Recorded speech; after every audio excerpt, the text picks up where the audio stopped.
I don't even. This is definitely the last video I wanted to record, but earlier today, Lamar posted on social media a series of posts, and it says, "A letter to my fans. I want to first thank you for all of the love and support you consistently show towards me. All of you are amazing and I appreciate y'all so much. I want you all to know not to believe everything you read about me. Let me personally answer your questions. In regards to my future plans, as of March 2nd, I requested a trade from the Ravens organization, for which the Ravens have not been interested in meeting, since the Ravens have not been interested in meeting my value. Any and everyone that has met me or been around me know I love the game of football and my dream is to help a team win the Super Bowl. You all are great, but I had to make a business decision that was best for my family and I. No matter how far I go or where my career takes me, I'll continue to be close to my fans of Baltimore, Flock Nation, and the entire state of Maryland. You'll see me again."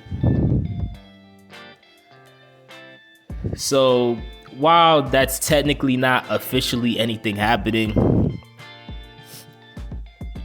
we get a much more clear idea of where Lamar Jackson's head's at and what he wants to do. And he's making it abundantly clear to you that, or abundantly clear to us, that he's ready to go. And like many of us have been saying, if Lamar leaves, we can't blame him for leaving. We really can't.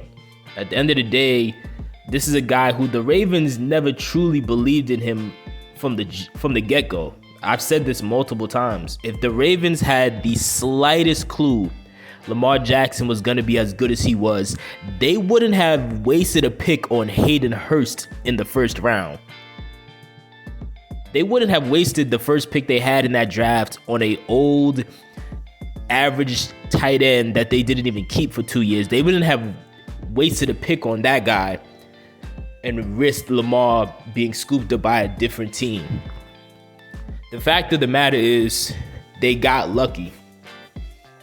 And there's not necessarily wrong with getting lucky.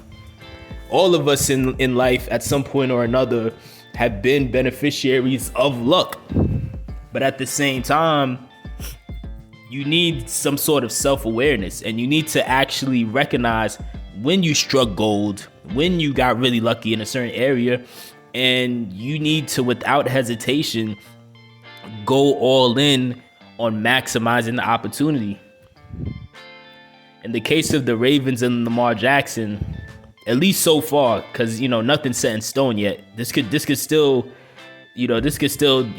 turn around. But if things keep going in this direction, the Ravens will have squandered a once in a generation opportunity with a once in a generation quarterback, where they refused to do as much as they possibly could have to get him help on offense.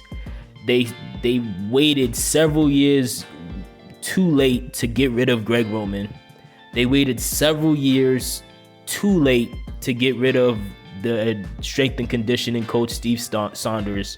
Even as we speak right now, they're waiting too long to get rid of John Harbaugh, a guy who should have been fired 5-6+ years ago. The Ravens front office has a very big problem where they are extremely stubborn and they're refusing to adapt. And so it's very interesting to me when I watch a bunch of these so-called Ravens fans bash Lamar and act as if it would be in our best interest to let him go. And their logic is the logic of these people is, if he goes, that it'll be lit because we'll get all these picks and EDC will have all these picks. Listen, if EDC has been piss poor at drafting offense for the past several years. What on earth makes you think he will be able to find a quarterback even slightly capable of replacing Lamar Jackson? It is highly unlikely. Even if they manage to somehow, get a draft pick early, like let's say they do pull a trade through, put a trade together before the draft, and they manage to get like a top 5 pick with somebody, and they go get one of these guys like Stroud or Bryce Young or whoever. Regardless of all the hype, there is still no guarantee that any of these guys are going to succeed in the NFL. Zero. I mean, shoot, just a year ago, there was a whole heap of hype around Malik Willis, and a year later, nobody talks about Malik Willis anymore. Every single year, there's a new crop of quarterbacks who everybody swears is going to be the next Drew Brees and the next Tom Brady and the next Peyton Manning, whoever. And 95% of the time, they never live up to that expectation. So I don't know why fans are so interested or so obsessed with this idea that if they let Lamar go, it would be a good idea because they could just draft a replacement and then, save a bunch of money. When, regardless of who they pick, there's no guarantee that it'll work out either way. Whereas in the case of Lamar Jackson, who they lucked up into, it's even crazy to say that you lucked it up into a Heisman Trophy winner, but still, in the case of Lamar Jackson, who you lucked up into, he's a sure thing already. You already know the potential of Lamar Jackson. And if you don't know, you have to be retarded. There's no polite way to say that. I'm not going to keep it clean on that. There's no polite way to say that, man.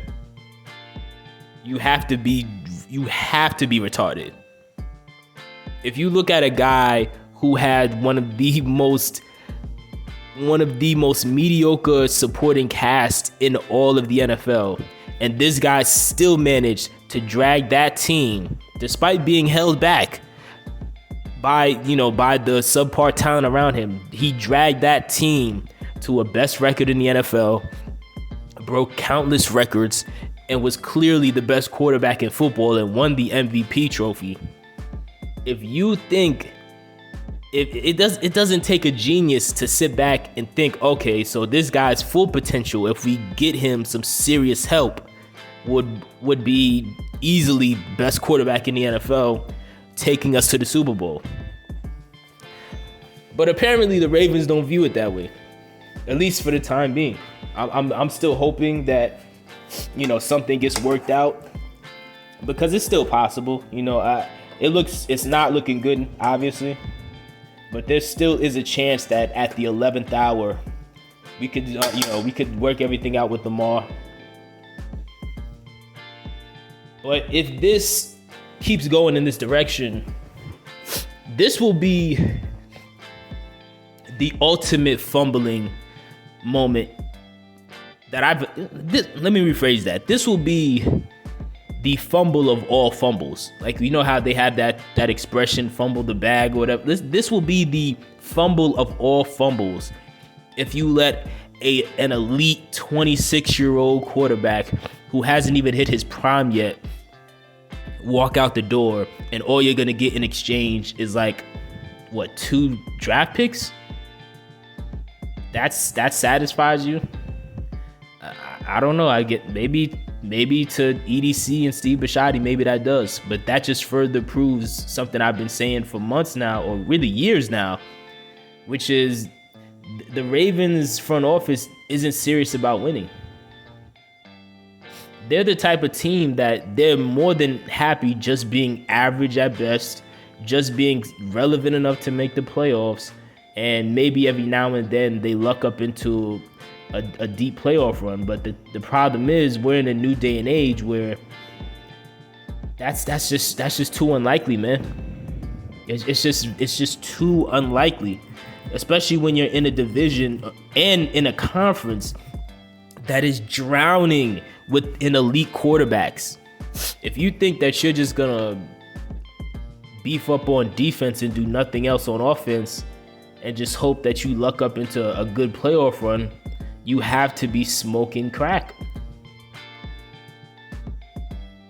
And another thing I want to touch on real quick, for a lot of these fans that are under this idea that letting Lamar, a lot of these so-called fans who clearly never liked Lamar from the jump, who keep acting as if letting Lamar go would be a good idea. Let's say hypothetically they do let Lamar go and they trade for somebody. I mean, they make a trade and they get a higher draft pick, and then they go get a quarterback. Regardless of who the quarterback is, what gives you the idea that you'll get better results when the Ravens have already shown you they don't actually want to double down on building a good offense? Because letting Lamar go, on top of all the terrible moves they've made on offense over the past several years, letting Lamar go would clearly show you that, yet again, they are doubling down on their outdated philosophy, where they believe that offense isn't the driving force to actually win, and all they got to do is put together a mediocre, cheap offense and an overpriced defense. And they believe that that's still gonna take them to the promised land. And unless they, wake up within the next couple weeks,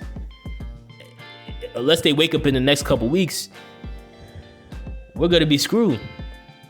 Because they're gonna learn the hard way that, hey, listen, this ain't 2000 anymore, man. In 2000, you had to be a Hall of Fame level defense because your quarterback was freaking Trent Dilfer. And Trent Dilfer sucked. The players from back then, they would have killed to play with Lamar Jackson instead of Trent Dilfer. But y'all are acting as if you could do just fine with subpar quarterbacks and an elite defense. And guess what, man? If Lamar leaves and they keep doubling down on their philosophy, guess what? Next year, we're only going to win 4 games at the most. Y'all could argue about that all day long. I'm not arguing back. That's reality. If Lamar leaves and we got to play a full season with Tyler Huntley or whoever at quarterback, we are winning 4 games at best. We are winning 4 games. It will not be a pretty sight. And a bunch of Ravens fans are really going to be in their feelings. These same people that are acting like they don't need Lamar, they'll really be in their feelings if Lamar manages to go to a different team next year that actually does go all in on getting him, not only paying him, but getting him real weapons and a good offensive coordinator. They're going to be in their feelings if he actually goes to a team that actually maximizes his true potential and immediately wins a Super Bowl. Because I've been saying, I've been saying for a while now that there's several teams that you don't want to see Lamar Jackson on because it'll be a nightmare. Teams like the 49ers, the Vikings, the Cowboys, the Seahawks, the Dolphins, the Jets, the Panthers. There's a bunch of teams out here. Even the Patriots, depending on what they do at receiver, they went and got Juju. Don't let Bill Belichick make some crazy move on draft day where he trades for D-Hop, signs Lamar Jackson, and then still manages to draft somebody like Jordan Addison. Don't let that happen. Because if a guy like Belichick or any one of these other teams that do see Lamar's value and are considering bringing him in, if they get their hands on him, it's game over.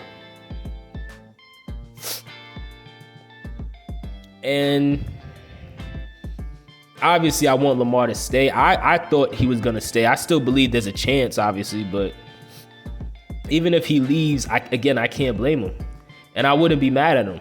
I'll be happy for him wherever he goes. I would absolutely want to see him win a Super Bowl, just to shut everybody up who kept trying to act as if this guy wasn't as amazing as he is as a player and as a quarterback.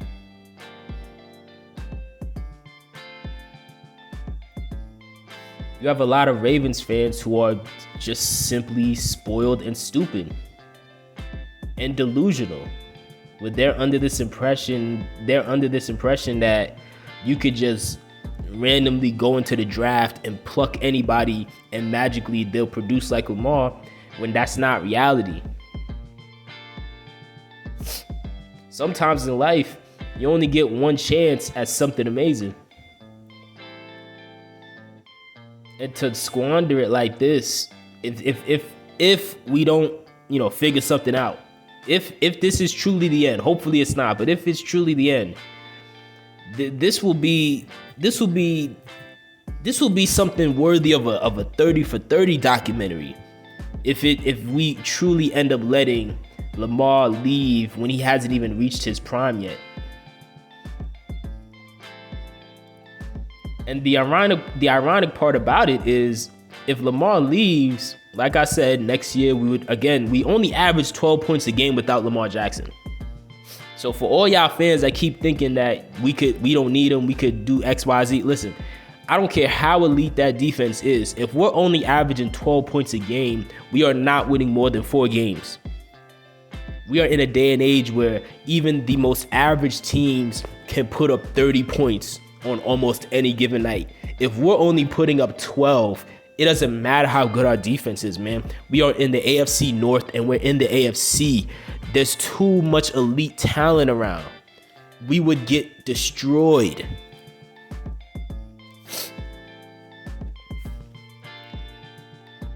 It's just so weird.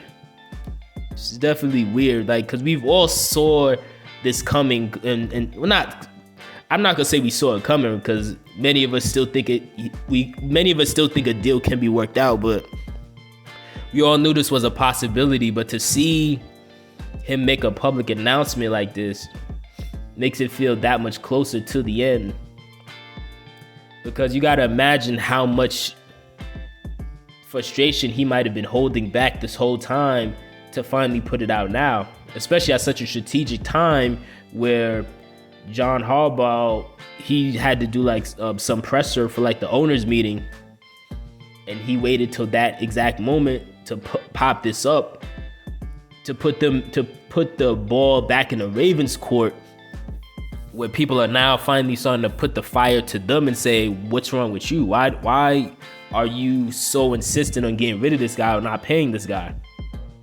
Because for so long now, there's only been heat on Lamar, and people keep acting as if the Ravens are some innocent organization that does the right thing and they pay their guys. And that's clearly not the case. Especially when it comes to offense, they don't like to do it. They reluctantly pay people on offense. And if they think they don't need somebody, they'll let them go, even if it's a bad idea. But yeah, man, let me know what your thoughts are in the comment section below. Let me know where do you think everything's gonna head from here? Because there's still a possibility that all this could, get swept under the rug if a deal gets finalized and we can move on. But let me know what your thoughts are. Do you believe that this is still something that could be salvaged, or do you think this is the end? And if you think it's the end, what was your favorite moment in the Lamar Jackson era?